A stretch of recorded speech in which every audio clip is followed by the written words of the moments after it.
नमस्कार, बहुत स्वागत है ACN 24 न्यूज में। मैं हूं आपके साथ हेमंत। चलिए गौर करते हैं खबरों की ओर। रायगढ़ में हत्या की गुत्थी सुलझाने में पुलिस डॉग रूबी बनी सबसे बड़ा सुराग। घटनास्थल से गंद पकड़कर रूबी सीधे मृतक के दोस्त तक पहुंची और यहीं से खुल गया सनसनीखेज मर्डर केस। देखिए रिपोर्ट।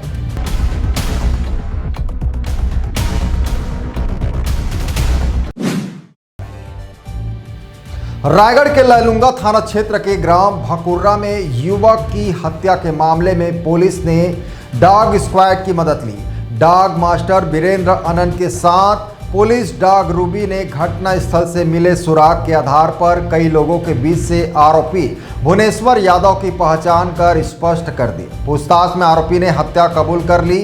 पुलिस ने उसे गिरफ्तार कर जेल भेज दिया है। इस शानदार कार्य के लिए SSP शशि मोहन सिंह ने डॉग मास्टर वीरेंद्र आनंद को पुरस्कृत करने की घोषणा की है।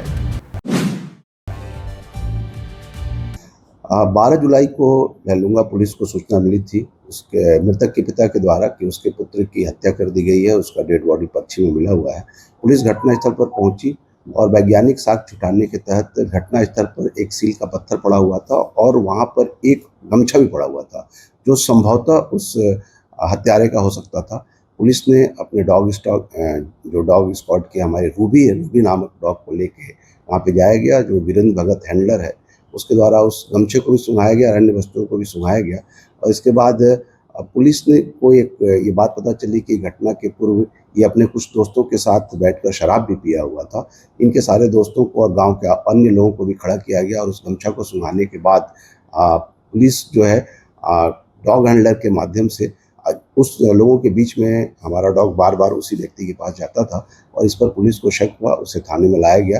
पहले तो इनकार किया, लेकिन उसे सारे साक्ष्यों के आधार पर जब बात किया गया तो अंततः मनोवैज्ञानिक प्रश्नों के आगे आरोपी टूट गया और भुवनेश्वर यादव नामक आरोपी ने स्वीकार किया कि घटना के समय दोनों दोस्त शराब पिए थे और मामूली बात पे इनके बीच में कहा सुनी हुई वहाँ पास पड़े पत्थर से इसने हत्या कर दिया था।